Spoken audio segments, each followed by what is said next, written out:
Welcome to the only place where real, raw, and vulnerable conversations happen with IFBB bikini pros to give you an inside look at their struggles, strategies, mindset, passions, and all of life beyond the stage. This podcast is made to inspire, motivate, and remind competitors and the average gym goer that even the most extreme lifestyles and elite athletes have their ups and downs. Thank you so much for tuning in today. I'm your host, Celeste Rains-Turk, and now it's time for the Confessions of a Bikini Pro podcast.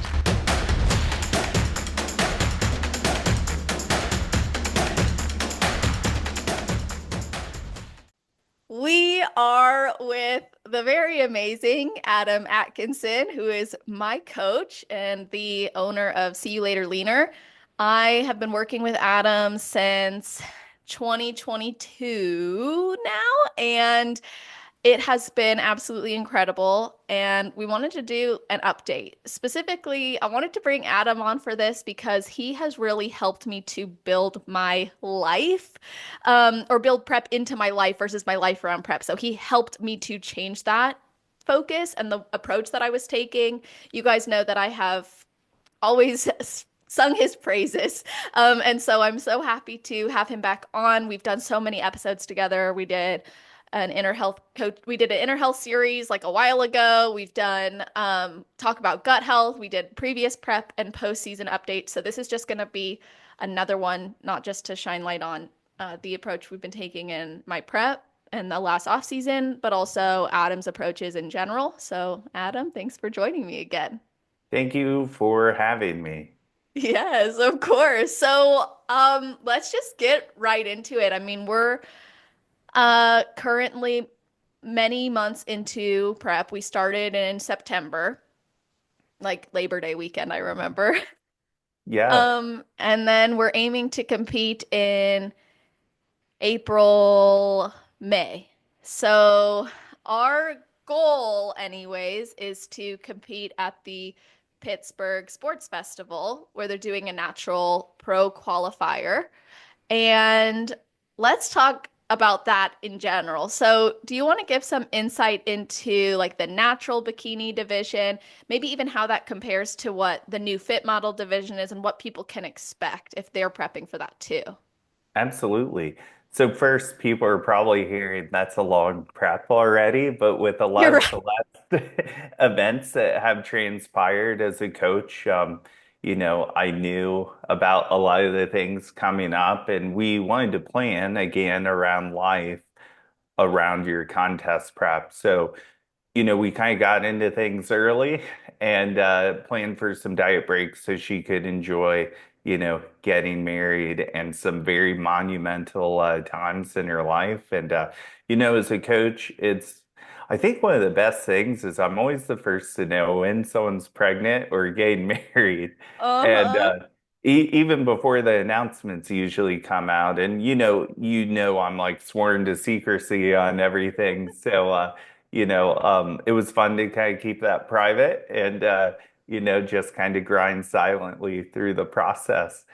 But lots of announcements. I think you were the first to even know there would be a Pittsburgh Pro Natural because if anyone didn't know, the website was actually updated before the announcement was made. And Snoop Dogg over here found I was that. like, let me see what's going on in Pittsburgh. Yeah, And then it came up and I was like, Adam, I found the muscle wear registration link. And you're like, looks like yeah. it's happening. And it said natural pro qualifier. So when we saw breaking news, I was like, well, I already know what this is Yeah. going to be.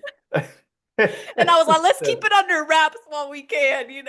yeah. So we started attacking that. And, one of the biggest things I think that we're excited about is now there's a natural, division of bikini, which the criteria is the criteria. If a Jen Dory comes in, they're gonna win, Mhm. but I think it's less likely of that opportunity happening with drug tested competition. And not only are they drug testing, they're polygraphing, and there were actually a decent amount of failures at the Weeder this year.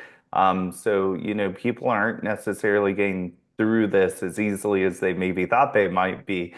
And that kind of brings me into the fit model division. I think when you look at natural and fit model and bikini, we're going to see a little bit of a blend, but the criteria is the criteria, and we are going to see that division.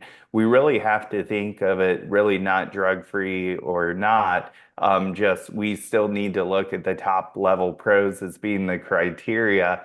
And even though there's a lot of so-called experts in the fit model division right now, everyone's making a podcast about it.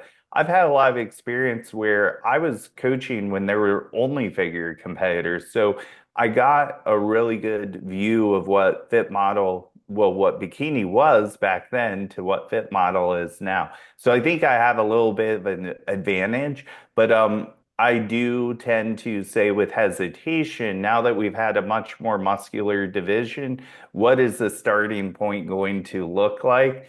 And it's not going to be a walk in the park, that is for sure. But I do think we're going to see some people who would be great at fit model and probably decently good at bikini, but I don't think they're going to win both, obviously, and they have to choose. So we just have to think of Fit Model as a smaller bikini competitor with less extreme conditioning would be the best way to describe it.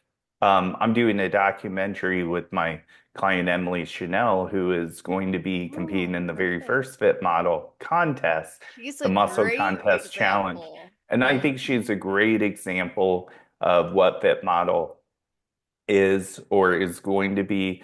My old client, Brittany Brinkman, who stopped competing, she's doing dog rescues now, and she used her fitness name to build that. It's really amazing what she's doing. But I think she would have been a great example of fit model back in the day. She actually was third at the Arnold in 20, I think it was 2014 or 15. And there were like 237 competitors in the Arnold bikini that year. Yeah, And it's crazy. that's one thing is how much visual appeal is this going to bring? It used to be easy to get people to want to do this, and now when I show them bikini, when the waitress at my breakfast spot asks me what I do, and I show her my phone, she's like, "Wow, there's no way I would have that much muscle." And now I can present something like maybe you might think about doing this as a hobby, you know, while you're in school, and it's affordable to buy the suit because I think it's not that the judges don't want bling. They want it to be attainable for people to do. And I think people forget $500 for a suit isn't a light task for most people in general, and the suit alone, I've been on the phone with people where they're like, how much is this going to cost me? And I run down the expenses and they're like, maybe at a later time. And it's heartbreaking because now somebody who found direction for something that passionately fueled them is not going to chase their fitness goals anymore because of the expense of the hobby. And that stinks. Some people will say, well, they're just not motivated enough. Well, some people need that goal for the motivation. And usually that's where I tell them, if you don't do this, maybe get into modeling, hire your own photographer and just, do photo shoots and have fun, but don't stop your journey. But usually at that point, they don't want to hire me as a coach because it's not what the vision originally looked like. And people want to see what it looks like. And that's kind of a harder path to really describe for people. Your perspective on it is so great. I actually haven't heard that before on the affordability side of it. Either it's because I've not been reading much about people's commentary or because it is a hot take. I think that's such a great point. I remember my first show was in 2015, the fit model, Yeah. basically, and no bling on my suit other than the connector had some bling. Um, on the bottoms, that is. It was bought off of like I looked up an Instagram hashtag of suit for sale, and some lady had one from like 2013, a Ravish Sands, and I was like, "Yep, I'll take that one." She shipped it. It was like $20. I'm not even kidding you. So when we're talking about affordability, I think that does make a big difference, and I love that you brought that up, along with the attainability. Um, it's interesting when people see photos of me on stage. They are like, holy moly, you don't look like that. You don't look like that right now. And I'm like, thank goodness, like I don't want to necessarily look like that every day. But I feel like fit model division allows maybe that look that can be sustained year round too, which in my opinion could also support body image, food relationship, less of these pendulum swings in health too, because sometimes when someone gets into it, I'm not saying it'll prevent it, that's for sure, because we all know in Mhm. 2015 I still hit that struggle. That's why I do what I do now.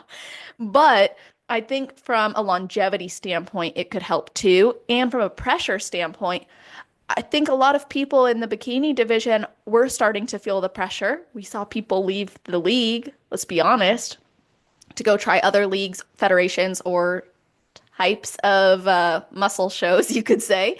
And that was because of the demand or the look being more attainable to them, something they wanted to sustain year long. And when you're told to keep growing and then you show up the next year and you're told grow, and then you show up the next year, you're told grow, you're like, so when am I ever going to be big enough? And then cue the natural division coming in. I think that was a really wonderful thing for me because I saw an opportunity to be in the league that I wanted to be in, but also maintain the natural and to also achieve the look potentially or hopefully.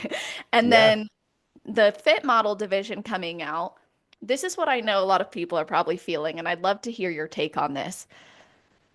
Um, I got some messages saying, Celeste, what do you think of this? Blah, blah, blah. And I was like, I think it's great for the industry. I have a lot of different opinions and thoughts, but I've heard I work so hard to be big enough for bikini. And I was the fit model ideal or criteria before. And now I don't fit in anywhere. So some people are feeling a little bit of that. Great, it's another what do I do situation. So how would you, or how are you working through some of those mental challenges that clients are probably presenting with, like, which one do I choose if I'm kind of in between? Yeah. Well, first of all, my coaching style hasn't put me in a position where anyone's done anything to their body that they're unsatisfied with. And I think that really comes down to coaching versus plans. And, I take drugs very seriously when my clients decide to go that route. It's a conversation versus text. Like, Yeah. let's talk about, you know, what we need to watch, look out for, and if this should even be a valid decision for you. And I think some people are like, well, fit model will be, a bunch of drugs. Well, I mean, for that girl who has everything else but delts, possibly, it really, if you're truly coaching, it's not a protocol. Some will be able to do it without. Casey Samsell's is a great example. Casey stayed relevant in the NPC IFBB as a natural bikini pro for a long time and even got third at the Olympia drug free, and I know she was natural. Like she just, that's who she is. I know people will argue that. Um, and then, yeah, it's kind of a difficult conversation because it's political, but I'll say it like as appropriately as possible. But femininity is a choice. And that's, I'm not going to say one way is wrong or another. Andrea Shaw is a great example of a feminine female bodybuilder, and I'm here for it all day long. And I'm here for whatever people want to do to their physiques, as long as they don't have any regrets down the road. And there are people who maybe were the criteria, like it stinks that it's here later, and maybe the damage has already been done. But if you like that look and you're wearing it around 24/7 and you maybe feel too big, why not take a little step back and downsize? If you're wearing a body you're unhappy with, that is muscle. Well, how's that any different than being overweight and being, or even too skinny and being unhappy with your body? Wear what you want to wear, and that's what's beautiful about our world, I think it's you get to choose. You can have rainbow colored hair if you want and walk around confidently in it if you like it. Yeah, absolutely. And truthfully, too, I think there is some skepticism around will this division end up growing like Bikini has? And I don't blame that, the thought process because we've seen that year over year. There's been growth, and that's always like the question of bodybuilding. I mean, even men's physique looks like what would have been more classic other than the fact that they're covering their legs. It's an interesting thing in the bodybuilding world, but it's also dependent on what, of course, what's being brought to the stage and what are they rewarding. So I'm so curious to see, like you said, what's that standard going to end up being. Now, you also made a great point about you got to like what it is that you're wearing. And I think similarly, the approach you take has to be very aligned with what you like too. All too often, and I've done it myself, we try to do what we think we should do as a competitor instead of accepting that our life may have different demands or considerations that have to be worked with. So to go back in time when you and I started working together, I was coming off of a prep. So you kind of had to pick me up and work with me, and we had to work really, really freaking hard. And we've talked about that. And if you guys are curious to hear more about that story, go back and listen to the prep reflection on it. We talk about everything. Then off season came, and we originally were like, let's compete in a year. Well, then, or a year and a half, we were kind of thinking. And then it was like, let's just take extra time off because we were seeing such great progress. And we lost about 6 months to the gut health difficulties, Yeah. anyways. If you want to say lost, really losing that 6 months gained us so much more. And then life was so good for me. It started to take a much better turn. I think I was really excited to start prep because it was something I could really like cling to and I was like looking forward to it. But then my life took a turn for the better and I realized I had a breakthrough personally that my identity was in Christ and Christ alone, not in bodybuilding, not in my business. That changed so much for me. And I started to take action on things that I felt were irregardless of what happens, I still love this lifestyle. I'm still committed to it and I want to see it through. But I made the decision that after this year, I'm probably going to be done for a while, if not for good. Um, but I'm totally at peace with that. But I remember I came to you recently when we like started the prep and I was like, I don't know anymore if I really want to do this because I realized I don't even like the end look that much. Like the end look is uncomfortable, of course, we know that, but also like I feel very like thin, Hmm. gaunt, like you just get to this point. And on top of that, I was like, life is so good. Like I finally felt like I hit a stride in my life with flexibility, freedom. I mean, I had gone on so many trips and it didn't affect us or what we were doing. I was able to manage it very well. So that was hard for me and I remember you talking me through that and you had said, if this is something you think you'd regret not completing or not seeing through, you should do it. And so that's why I've continued and that's what stuck with me. But I know I'm probably not the only person who's felt that way. Like, do I really want to commit to a prep, especially when they have such a good coach? Like you showed me what it meant to really live the lifestyle in a way that I had never seen before. And I was eating good. I was able to have a lot of flexibility. I was just like, why would I want to change this? But now let me I know I'm talking a lot, but I'm going to fast forward a little bit and we can reflect. Then we start prep and we're starting prep and I'm like, at first it feels like an adjustment because I was grieving like this previous thing where it was a little bit looser. And then I'm in this that's a lot. I mean, it's tighter. But I came to terms with the fact that like my life could still be lived. I had a cruise coming up like a couple weeks into prep. I had a lot of different stuff going on. I was in a new relationship. I was now my stepson. I was trying to get to know him. And so there was so much going on. And I was just feeling like, how am I going to do it? But you've actually implemented so many prep strategies that have made it very smooth. It almost doesn't feel like I'm in prep. Like we're eating so much. We're not doing a ton of cardio. You've given me a lot of diet breaks and my body continues to respond. So how do you, as a coach, know when it's appropriate to implement those types of strategies when you're working with someone who wants to go pro? Yeah.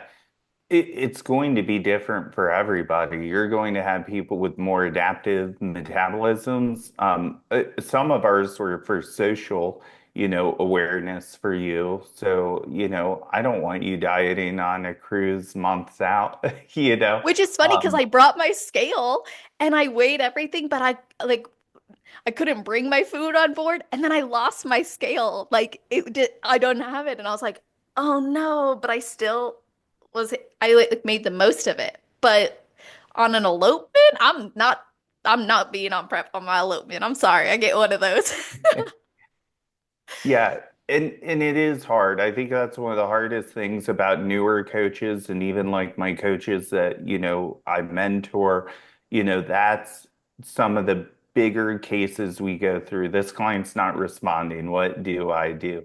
And sometimes the answer is to push more, and a lot of times it is. I think sometimes when we're deep in that prep, our hope is that we hear that word diet break, but it's just really about not letting that stress accumulate, excessively too early. And there's a point where you're in the inevitable grind, and that's actually kind of interesting because, Jessie Hip, one of my long-term clients, was like, "Are you a higher cardio coach now?" And she'd been working with me for years. And it's like, I'm not, but the criteria changed. You need to be tighter than you ever Good used to point. be. You had never seen tie-ins before when you were placing top seven at nationals back in 20, you know, 17 or whatever was the first year I took her there. And then 2 kids later, here she is. And, she liked a lot of the things I had changed about my coaching style and communication and the daily Zoom calls. But she's like, "Do you give your clients more cardio now?" I noticed. I was like, it's how it is, So, you can't be afraid to push in this sport. And at the end of the day, you're going to be committing to, personal growth through this process. And sometimes it is a little bit too much for people. Maybe, you do a lot outside of bodybuilding, what you offer for your church, what you offer for your donation time to the community, which again, I think that's another aspect that these fit models should be, since it is more attainable. What more are you doing than just your body? What are you doing for your community? Since you don't have to be as lean as maybe the other competitors. This is the stuff I'm interested in seeing, because now we're bringing influencers into the sport, and that's why influencing is interesting. Like, we want to see what they're doing. Well, like, what's a day in the life of a bikini Olympian? Is going to be pre-robotic and rigid to be at that top level. And there's nothing wrong with that. But there are some of us that want a little more than just bodybuilding at the end of the day. And that kind of brings me back to like why we had the conversation we did was, your life is so great. I think you were afraid to let go of any aspects because of prep. And, you needed assurance and insurance for me, one, that you weren't going to disappoint me. And, no matter where an athlete goes, obviously I want you to compete, right? But it always is like your number one priority as a coach is number one, doing what's best for your athlete. And like, I think we can do both and flourish very, very well. And we kind of talked about if at any point you feel like you're giving up, parts of your life that are so great, let's reevaluate timeline or even doing it at all. Oh, And yeah.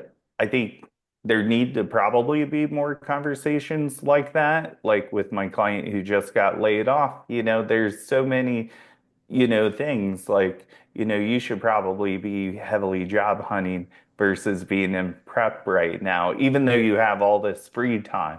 Or, maybe it is a good time to kind of keep your mind off of things. Everyone's going to be different. And again, kind of coaching over plans is always my um, big thing. And that's why I love doing the open Zoom calls because I think people tend to fear coaching or just fear Yes. like they look at us as authority figures. And if you need to be beaten in the ground and be like physically told and yelled at, I'm not the coach for you. So if you're listening, that's cool. I don't want those types of people, but I do want some free thinking people and people who want to have conversations and actually physically be coached and directed. And if you can follow those directions, we're going to be an amazing fit. When I earned my bachelor's degree in psychology and went on to earn my clinical mental health counseling degree and even become a national certified counselor, I knew I wanted to bridge the gap between competitors and mental health professionals. Too often, athletes are told that they can't compete and have a healthy relationship with food or their body, and I absolutely disagree with that. I have helped thousands of women globally to build more than just a body by combining psychology, personal development, mindfulness, and my signature peace through growth process.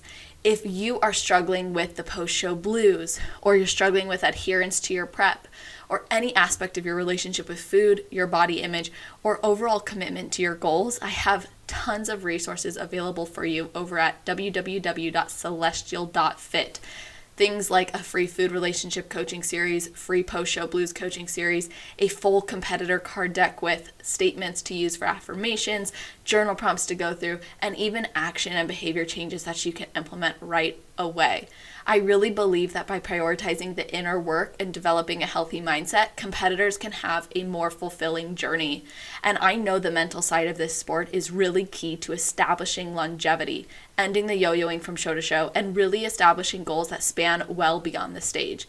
If you're looking for that support, head over to www.celestial.fit where you can find tons of free resources or even apply to work with me. That's right. I think you speak to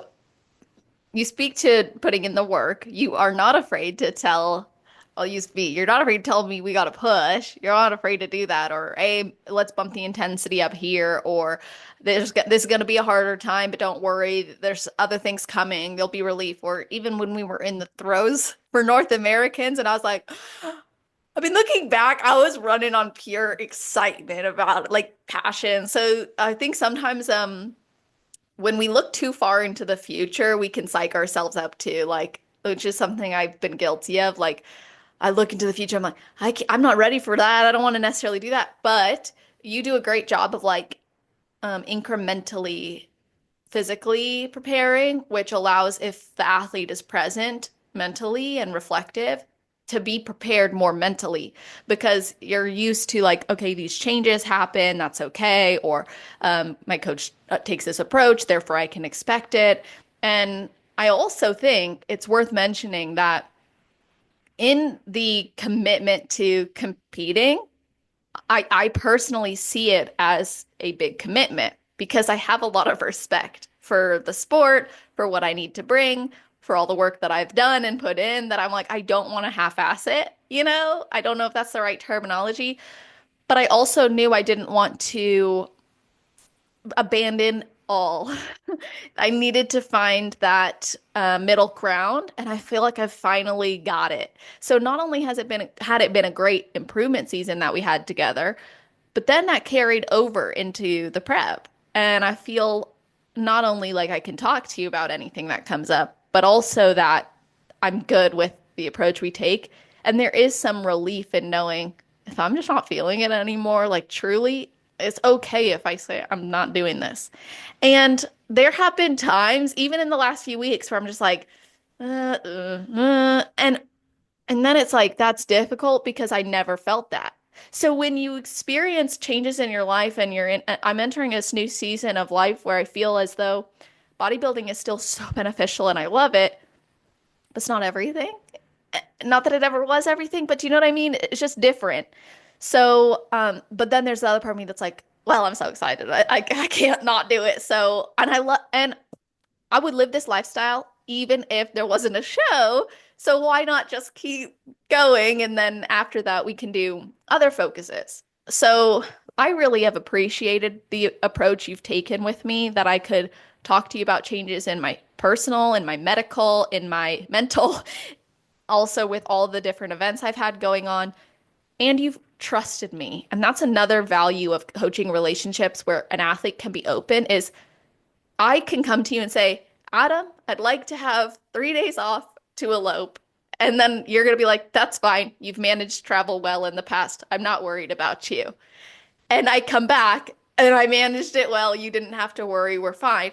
But that's only because we've had time together and a collection of data and consistent communication versus me maybe hiding from time away or hiding from data when it's not pretty. Instead, we've communicated every time. Yeah, I think that too, like, you have to earn that trust, and you've been with me for a long time, so we know what you can handle more. And if you're a first time athlete, it may take us a while to get to the level Celeste and I are on, but it does happen, and habits form better. And there's been times we've been more flexible. Obviously, in the prep, it's a little bit less flexible. I also think one of the nice things about my coaching, it's affordable for people to do it for a longer term. So like I really hate when like, you kind of hear people having more expensive prep coach pricing, and everyone has the right to charge what they want to charge. But when you can only work with somebody for the prep, like how well are they really going to know you? Are they going to be able to fix the functional issues that you have in between of the prep, or just honestly keep a good, collaboration together and keep in contact? And I think that's huge. I'm not one of those coaches that jacks up the price just because we decided you were in prep. Like it's just coaching across the board, and I think, the affordability of what I offer, not to get into price, but makes it easy for people to stay for a long period of time, which is beneficial because if you went on your own in the off season, we wouldn't have even known you had SIBO until you come to me and like start prep. And then it's like, well, why is our body not responding? And that's what's been great about this prep is I didn't get to get you halfway in. Um, Mhm. I got to get you, right out of your off season, which is where we started finding, hey, we're having a really hard time up feeding.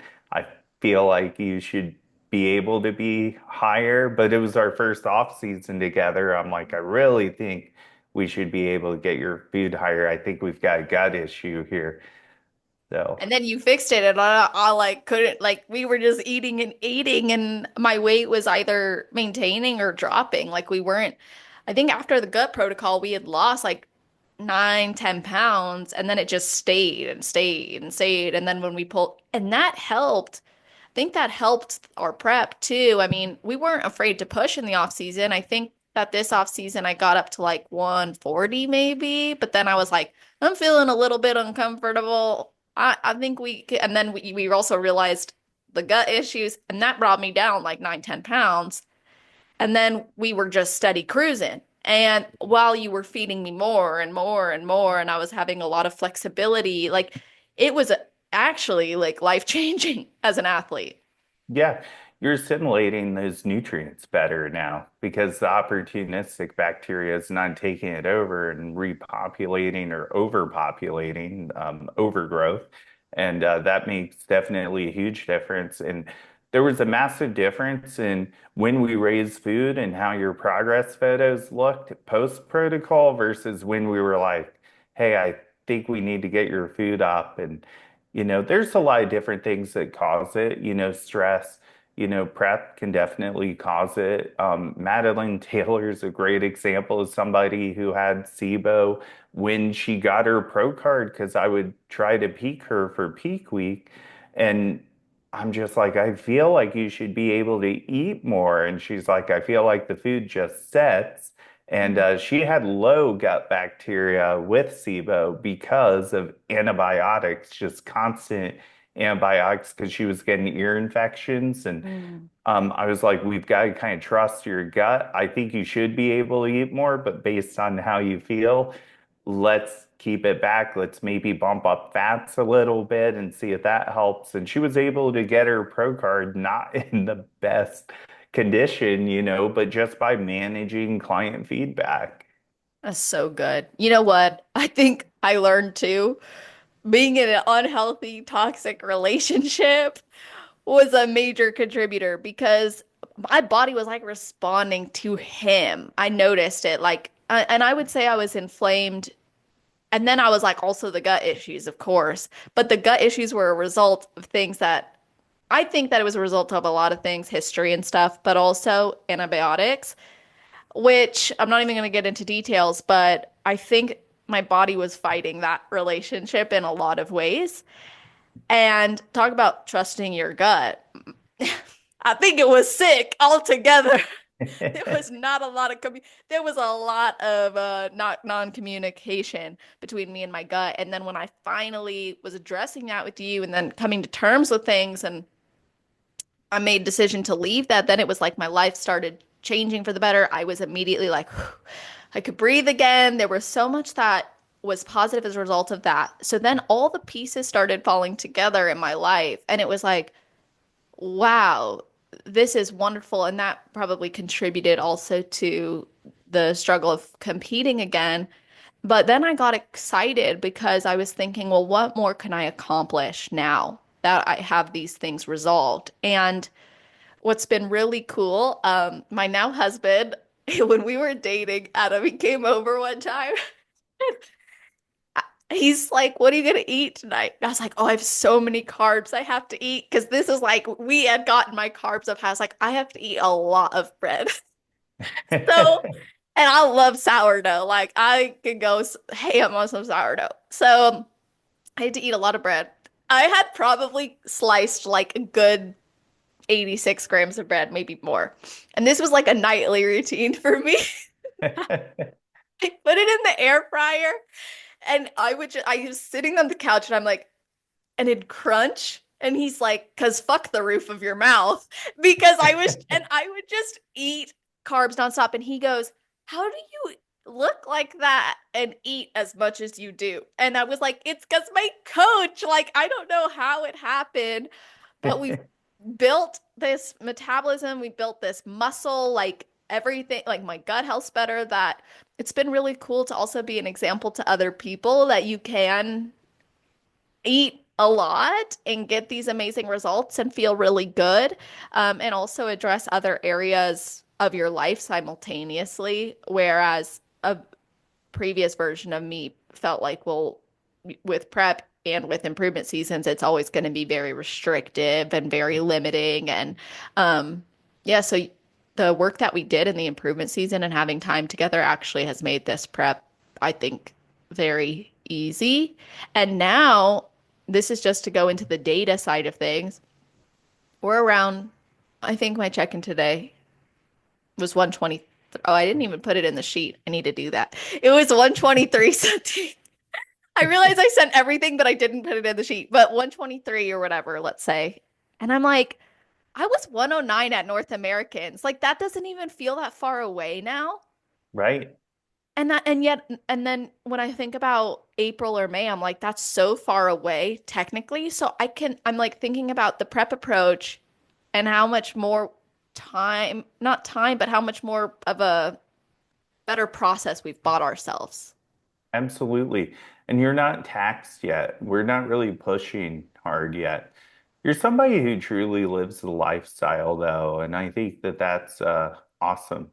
One thing I'm excited about is one, I know we're going to bring a personal best, and you kind of mentioned something at the beginning of the podcast I want to touch on because I'm the same way. I don't like my contests or like my face photos when I'm in prep, and me and Sarah talked a lot about this too. We typically like ourselves about, like 10 pounds up from our stage weights typically. And there's a difference with saying I don't want to look like that, like professionally, and like really no, or just being like kind of like I don't want to look like that and be like Right. really negative about that. But also like because you were in that toxic relationship, I think sometimes we look back on stuff and now we've open that box of shit of things that we kind of avoided during prep, and we associate those pictures with where we were at that time in our life. So I'm actually curious if, with being a new, very cohesive relationship and marriage, and keeping that on point through the prep, and if you're going to view these photos differently, because there's definitely a difference in like be mature and saying, I don't like my stage look as much as here, but those memories being better and just like this actually was a really happy time in my life when I competed. Because I think a lot of us can look back and say, you know, like I think of my last competition, my father passed away about 3 months after, and I was like, wow, like I think I was kind of processing my dad's cancer through my prep, and that Mhm. was me not opening the box, even though I like called him a lot, but that was like a distraction in a way. But I think I professionally handled it very well with meditation during the cardio and just thinking. And I needed that, but I kind of look at those photos as, you know, dealing with stuff versus, what other people might see.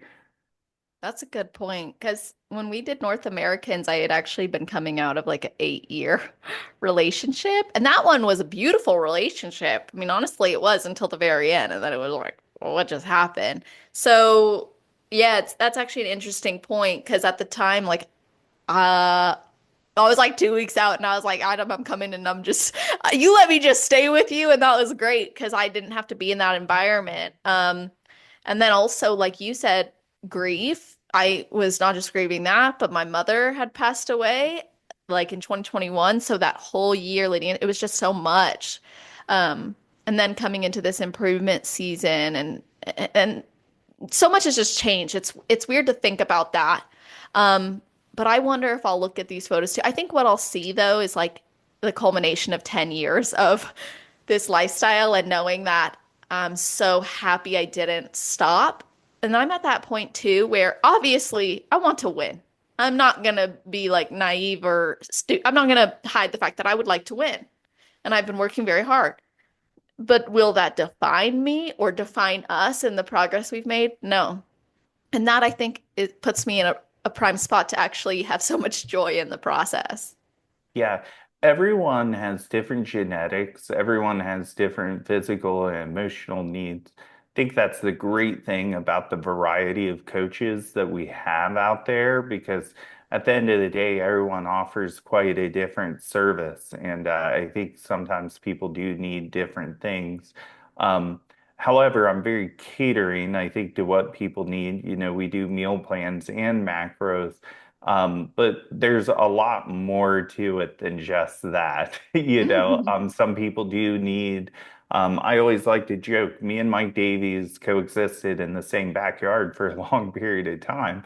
And Uh-huh. Mike was just one of those people who yelled at his clients. And he said, I hate coaching next to you because I'll be tearing into one of my clients' ass, and then you're so nice to your clients and make me look like a jerk, And we hardly had any exchanges of clients because if you worked with me, you weren't going to work with Mike. If you worked with Mike, you weren't going to work with me. So it was always funny to see that.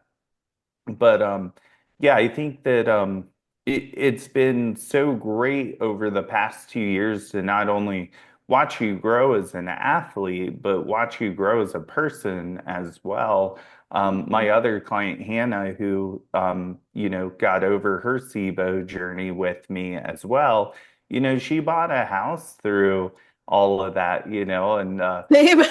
it's just like so cool to see my clients prosper outside of bodybuilding. And, as someone who will humbly say, I'm successful, but I wake up every day and I thank the stars, and I am just like, I can't believe I've gotten to live the life I get to live by doing something that I love every day. I really have to pinch myself. And I have horrible imposter syndrome from it because I love my people. I love what I do so much. And gosh, it's just like mind blowing to me.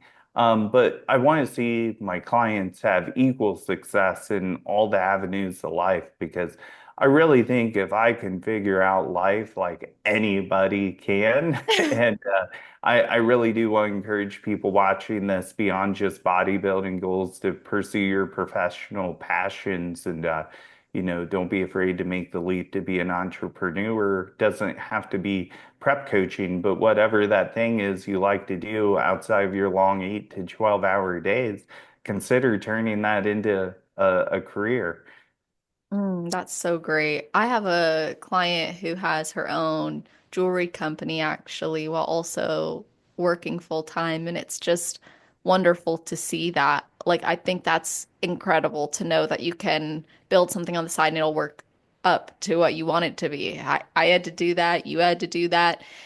Like you, I look back and I'm like, how have I been doing this for 10 years? Like, that's insane. I'm so grateful that I've been able to survive. Like how? I don't even know. I'm just grateful.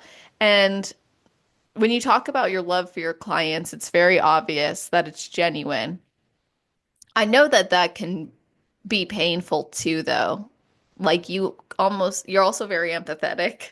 So you Yeah. tend to feel like what your clients are expressing or feeling or sharing or pick up on those things. Does that make your job more fulfilling, more challenging? Like, what does that create for you as a coach? Yeah, so good question. That's all been changed upon my personal growth. So, it used to be less fulfilling, and I went through a phase, I'm not gonna lie, where I held back because I got hurt. And then that sucked even more to lose people when you knew you could be better because you were Yeah. just keeping the door a little bit more shut. So I just had to change my perspective. And I hope people who have worked with me in the past, there's obviously situations that as you grow as a coach, you're like, God, I wish I was 43 when I handled that situation. You know what I mean? But those people helped me grow, and I'm thankful for the hard stuff, right? Because at the end of the day, you have to. I have forever improved my coaching business since 2002. I mean, I always say I'm like I accidentally became a prep coach in like 2000, 9, I think it was, with some figure competitors because I was just a guy in a small town at YMCA training people that then moved to a bigger city. And then, I'm using macros to, fuel people's passion for weight loss and fitness still, and accidentally come across some retired competitors that are like, can I do this macro thing and prep? And I'm like, you sure could, let's try it. And they started doing well. And then here comes, my brand is see you later, leaner. And, I think just at the end of the day, you always kind of have to do the right thing. And you learn as an entrepreneur, like what that is. And it's always going to be different person to person. So you can't always take an old case and say that's the way Mm. it's going to be. You just have to use experience to keep your awareness up.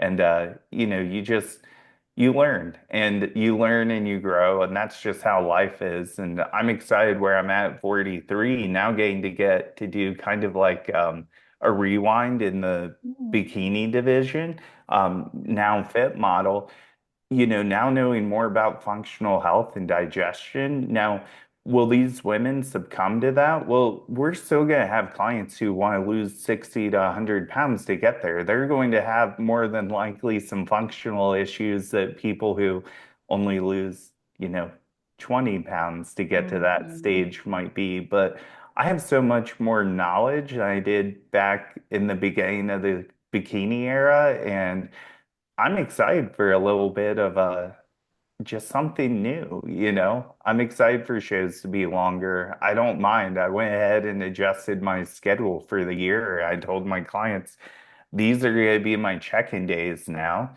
because now I have natural shows on Friday and sometimes on Sunday. So I could be at shows Friday, Saturday, and Sunday, depending on the weekend.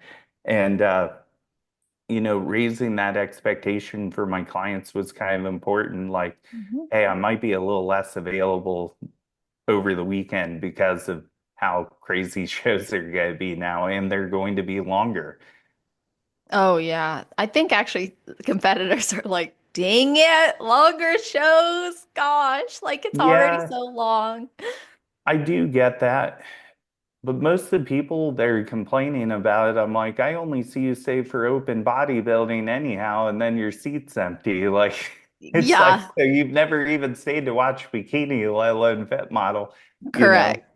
Yeah, I And wonder what'll be maybe last, fit model or bikini, because usually it's bikini.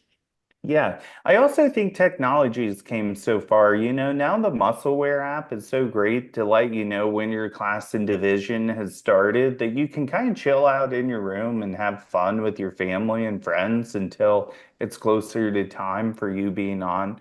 I know the shows in Nevada just cater to a really amazing experience for the athletes, and that's what's really great about living in Las Vegas is I have a lot of my clients come out here to compete, not only because I live here, but, promoters like Austin Carr and Patrick Sampson and Muscle Contest, they all run great shows out here and it makes it a great experience for my athletes.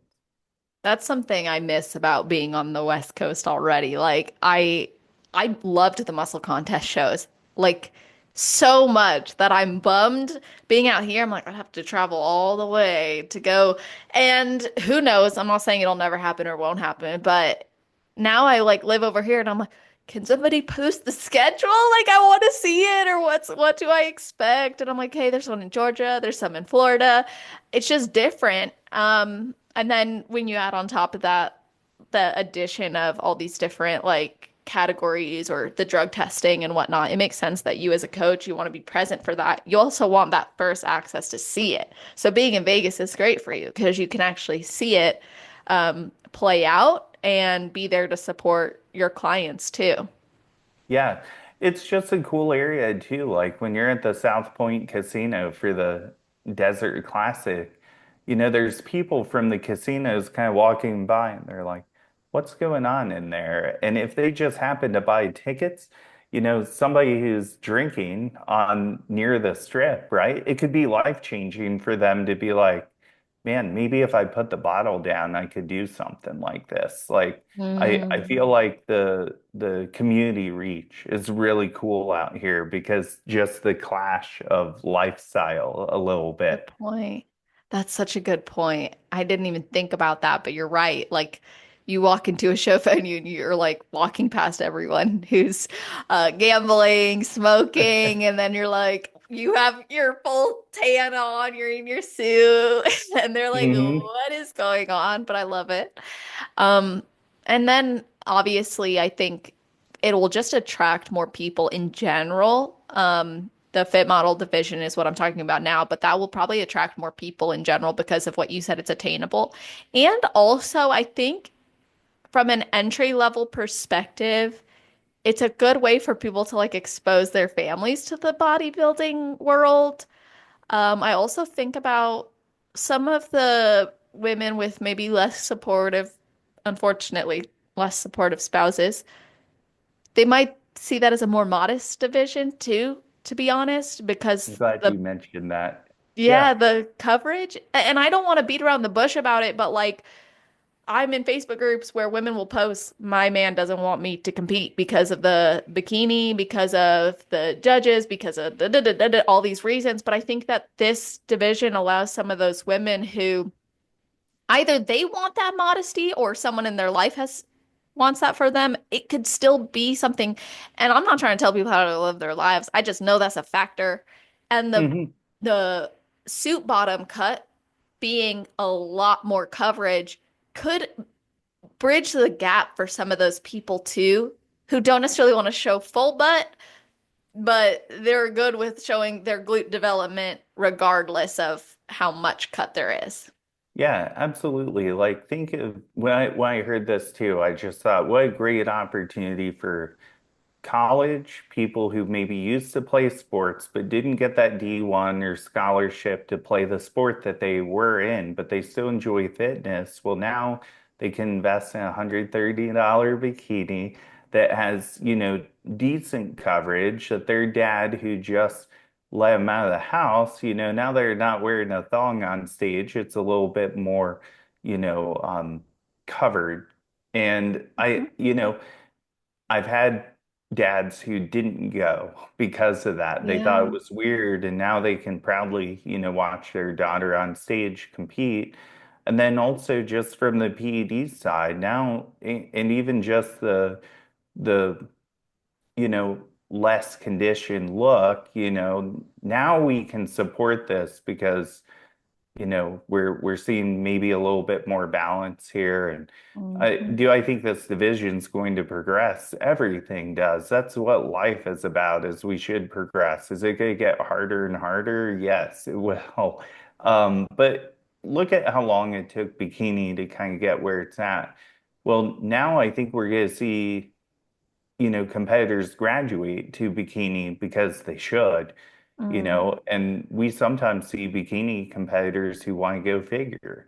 I think we're going to see bikini be even more competitive because we're going to have fit model graduates, so to speak, Mm. to challenge the challengers of the bikini division eventually. So, when you kind of think that we've divided our sport from the general population, which we have because of competitiveness, now it's more inclusive. A lot of people don't know what their genetics are, don't know what they can do until they find out. Well, now we're about to find out. So Hmm. that's what's really exciting to me about this. Do you have anyone who's reached out to you and said that they want to do fit model and you're like, that's, and I'm not asking you to name names, but have Yeah. you had to be like, no, like you're past that now?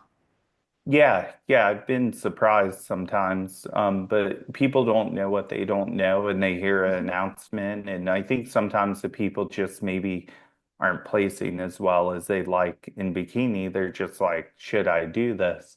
And yeah, you want to always be honest with people, and Hmm. direct them. But yeah, it's there's some people who are just too muscular.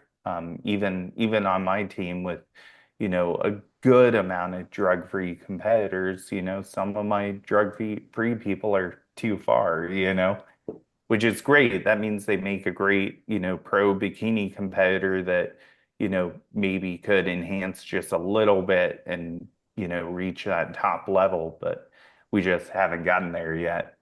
Do you think there's going to be a particular genetic predisposition, like maybe a height or a shape or a figure we're going to see? Because you know how some people are like, oh, it's the longer insertion points or the shorter ones. Like, do you think there's going to be a predisposition that really like is favored in the, I guess you could say in both fit model and bikini now because it's kind of going to create a bit more of a definition. I feel like we're gonna see taller women, kind of have it a little bit That's more what in I the fit thought too. model. And I hate that I'm even saying that because I hate to categorize it, but most of the girls that I had worked with in the past and that I even threw up on my YouTube, like Britt Brinkman, and Jess, and Sue Tazzy, they were all tall, and those Hmm. were kind of like my OG bikini girls, and they, I just think they fit the criteria so well, Hmm. Callie, who I was almost embarrassed to post my picture next to her, but I didn't want to stretch myself out and get goobed, but she's like a foot taller than me. She's like 6'2". She would be great for it. Hmm. Yeah, and So, that's why I asked, not because we're saying short people can't do it or what. It's just I was curious if you might suspect a particular favoring, because let's be honest, in the bikini division, I don't know if it's a numbers game. I mean, because obviously, if most competitors are between 5'4" and 5'6", it's going to appear that that's favored. Doesn't mhm, mean that that is the only group that can do it. But we saw that a lot, I would say, in bikini. That height range, anyway. Laura Lee kind of just broke that, really, when you think about it. absolutely. So that speaks to the point of it doesn't mean you can't or won't succeed. It's just there is, I think, a favoring based off of numbers too. I think we'll see an attraction to more tall competitors in Fit Model 2 because one, the name model, okay. And so that I think will attract people, but also like I think of so many of the volleyball players that I grew up with, and I'm like, oh my gosh, like she would like have fit into this so well. And or any of the like college players that I got to go to camps with, I'm like they literally look like that. It's like Mhm. a beautiful athletic form, yet a little softer. Yeah, I think it's really up to us to make this new wave better because we have so much more knowledge than we used to when bikini came out. These Hmm. new people are very unaware of reverse dieting, mental health struggles, and I think our industry has been with more experienced people. There's a lot less like true novice than there used to be because there's less newer people entering the sport. The numbers were really low at shows this year. So this new era, it's really up to us to protect it and educate it and make sure that these new competitors get treated with the knowledge we have now, that maybe no one did macros back in I mean, aside from me, not many people did macros back in the day or even knew of it. You Hmm. just got a meal plan that your best friend was getting, and you all wondered, well, I paid my coach this much, and we all had the same plan. She's doing figure, I'm doing bikini, she's doing women's physique, but we all are eating the same exact thing, You got 10 almonds, 4 ounces of chicken, and some dead asparagus. Yeah, What? 16 almonds or whatever the number was back then on, we won't name any names to the popular coaches back then.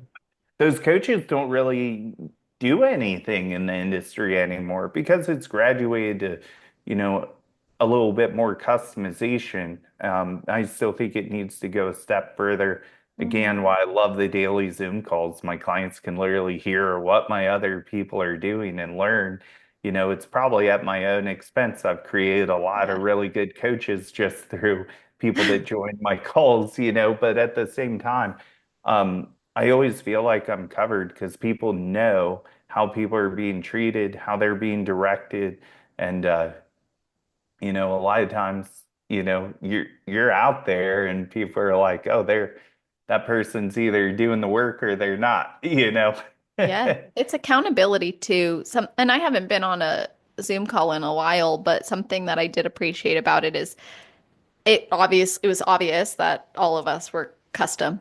And then lastly, or maybe in addition to that, it was clear how much you cared. Like I would be shocked at how much you remembered about people you weren't even like actively working with. They'd come on, you'd be like, "Oh, how's so and so from such?" I'm like, he like just knows and he cares so much. And so I think the daily Zoom calls are not just an example of custom coaching and how you approach each person differently with the same, like you have a very predictable coaching style, it seems, but the way that you coach people, the actual training, the uh, protocols you give are specific to them, which is clear when you go on the Zoom call. Yeah. And what's great about the predictability is when people hear how to respond to something that's maybe seen as negative in the industry, then I get that text message from someone, hey, I just heard how you responded to so and so, and I gotta let you know I binged and I behind your back I did an hour extra cardio to try and make up for it. I'm like, yeah, let's not do that. Like just tell me. And we need to work on this before we take it a step further. We got to kind of put the training wheels on the bike. Can we get you consistent? Because you're not ready to achieve a higher amount of activity or a lower level of macros until we get you, you know, swinging the bat at this speed right now. Yeah. Definitely. Yeah. And it takes a coach who cares to say that because most athletes, I think, believe that if they tell their coach that, they'll be reprimanded, they'll be told to go do even more Yeah, cardio, they'll have food taken away. They fear the repercussion of their action that they try to clean it up themselves. yeah, When you have a coach you can go to who has the knowledge and experience to support you through something like that, then you can trust your process will be improved and will be better versus seeing a coach as this is something I also don't understand. You hire a coach, you pay them money, and then your only goal is to please them. I don't understand that. Like if they're your coach, you want to get the best feedback possible, which requires honesty, communication, collaboration. So, I think that's been something notable in this industry, even in business mentorship too, or any sort of mentoring like that. It seems as though people forget they hired that person. Like you yes, hired your coach, so that means you don't have to earn their um attention. That's something that bothers me. He doesn't give me my coach doesn't give me much attention, but it's okay. He has a lot of elite athletes, so I gotta earn it. yeah. How are you gonna get It there was without that? something that was sad to me because my client Alicia went to the Olympia this year, and so many messages were, "I understand if you don't get back to me because of Olympia." Well, why is that the effing standard? Good Like, point. and honestly, my Olympian was late for a couple things, and I said, "I'm sorry, I scheduled a call with so and so, and you were late, and I'm going to take that call, and we have to do our thing after." And that's Love just that. how it works. And has it as it should be. I think it's a fair standard across the board to have. Like, Yeah, it doesn't matter who you are or what the title is. I'm going to treat everybody with respect. They're all paying clients, and therefore they all deserve my attention and support. And obviously, like you said earlier too, there are going to be show weekends where it's just hard. It's harder to get back, but then you have protocols in place to make that easier. To get hmm in touch with clients when they really need you. So I think that that's a valuable part of what you offer. It sets you apart for sure. And I know we're coming up on time and you do have a client call. So I am going to be respectful of that client and their investment. So let me ask you, is there anything we didn't cover or discuss or maybe get into that we should have? I think one thing that I kind of wanted to touch on with like the mental health side of the sport, I'm seeing a lot of girls get directed into semaglutide for adherence Yeah, versus let's like talk about that. just because the lack of, you know, coaching, so you can't follow your diet. Let's use this drug because you suck at dieting. Like, how broken is that? And, I'm not opposed to using if you're teaching. Now, there's a few clients, no matter how much emotionally we've covered, they're having a heck of a hard time with consistency. And they may need to turn off those hunger cues. But we're not getting ready for a show when they're doing that. And that's kind of what I'm seeing is like, well, you suck at dieting, so we're going to go on Zepic or Hmm. any of them that are out there, and we're just going to beat it into the ground. Well, what does the reverse diet on that look like afterwards? And are they Exactly. going to be on that forever? So just be aware of your practices because the reason I wanted to bring that up is like the way we're doing things versus sometimes how the plan is on paper. Like, and Oh, it great it's point. it's scary, and I think sometimes people just that's the norm to them, or maybe that coach has a bunch of high level athletes, and that's fine. But the high level athletes fueling the funnel of the plans versus actual coaching. I'm really glad that you brought that up because from the mental health side of work that I do, I get that a lot. I hear that a lot. Maybe I should just go on this. So, the way I see that is, let's say that is the problem. Let's say that is what you need. Have you already exhausted all other possibilities? Most of the times, there hasn't been an exhaustion of other possibilities. When a coach immediately offers that as a solution, something that worries me is there isn't enough consideration of other factors in the life or mental health, gut health, other concerns like that. It's just a quick bandage so the coach can continue to make money. Let's be honest, they can continue to make money. They don't lose that client to a mental health professional or a therapist or someone like me who offers what I offer. They're worried about that. There's maybe a tight grip. And so here's my solution. And also, I don't necessarily knock coaches who only think from a physiological perspective like that. But I think it's below standard. If you're a coach who's not even considering, are there other things at play? Should you even be suggesting something of that sort of intervention? I don't think that's appropriate.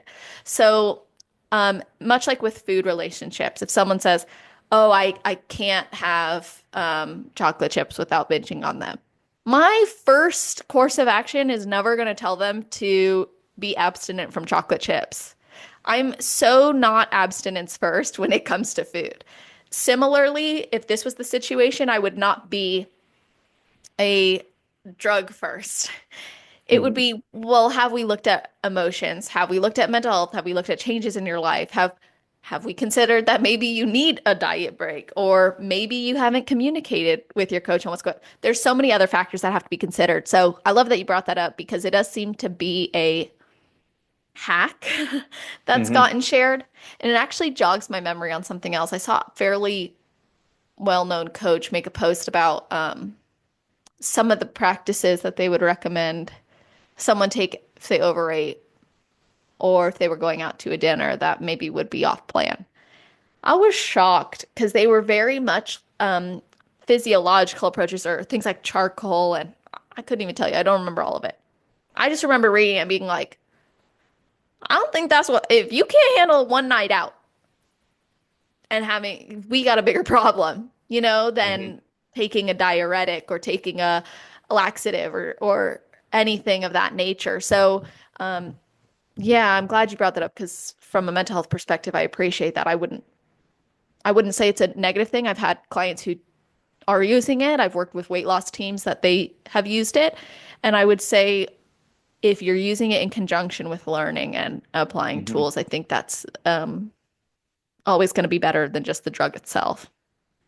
Yeah, I have my clients when they have issues like that, move it into your pre-workout, because if you bring only, 8 chocolate chips and you fuel your pre-workout with it, well, an hour later you don't have that taste of chocolate in your mouth, and you can go home hopefully and not reopen the bag. And there's something about, for me with dieting, like going out and having one sushi roll is huge for me because all the sushi out here in Vegas is all you can eat typically. A lot of Hmm. it is. And like it's, just going out and having one roll or not getting all you can eat is was very empowering. It's a big difference. And you have to learn these things when you're not competing anymore because you will be a little bit looser and you really need to learn. And we need to teach as coaches. And I think that's one of the most important things. Oh, yeah. I have so much respect for you, Adam. And you've really changed my life, honestly. I might cry. I always feel like I cry when I tell you how amazing you are to me. I like start crying every time. I'm like, oh my gosh, top five most impactful people in my life. But you have just been incredible to me, and I love singing your praises because, and I always tell you in most of my check-ins, I'm like, I wish everybody worked with you.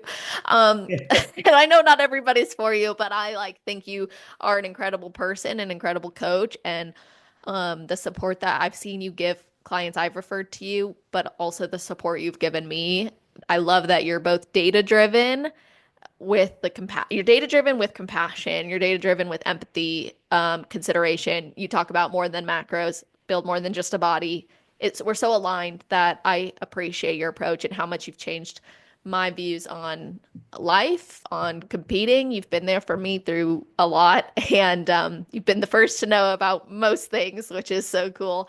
And yeah, you've just made it accessible and easy to have such a great experience. So, how can people reach out and apply to work with you or contact you for information? Yeah, they can go to Instagram, see you later leaner, or they can go to my website, seeyoulaterleaner.com. And I think now you even have an option where people can select how they heard. You guys can Yeah, suggest that if you'd like yeah, to. how you found out about me. So, you can type in Celeste if you heard about me through the podcast. So, it's always nice to know like where people came from. So, Yeah. we always love that. Yeah, I think that helps too. Like whenever I have my applications, at the bottom it says like why did you choose to work with me, and I get to see like how people like why are you applying now, and I get to see, oh, they saw from a client testimonial, oh, their coach sent them, or oh, I'm like, oh, that helps me too from a business standpoint. In all honesty, from a business Yeah. standpoint, what's worth the energy? Because I love when it's one of my clients I referred to you, because then I can like check up on Yeah. them. And I usually ask the client, do you mind if me and Celeste ever, communicate if needed? And most of them are just happy the fact I even offered that, Yeah. but Seriously. there have been a lot of cases we're working together with people, which is Mhm. awesome. I think it's always important for coaches to know when to refer out not only for mental health, but also, physical health. Like there's a lot of coaches bypassing doctors right now, and you really have to know where your limitations are as a coach and what you should be treating and what you shouldn't. Good point. Well, thank you so much, Adam, for your time. We'll put your link in to Instagram and your website and everything on the show notes page. You guys, that's always on celestial.fit/podcast. If you're listening right away, it'll be at the top of the page. If you're listening in the future, scroll down to the category section. It's alphabetized and there's tons of them with Adam. So if you can't get enough and you want to hear more, just go through the whole tab and it's great. You'll see so many episodes that we've done together, and let us know what stood out to you about this episode. Maybe if you have follow-up questions, just ask us. Feel free to reach out and let us know, and we can either cover it again or we can answer it via DM. So thank you all for listening. And Adam, thank you for your time. Thank you. You're welcome. Bye.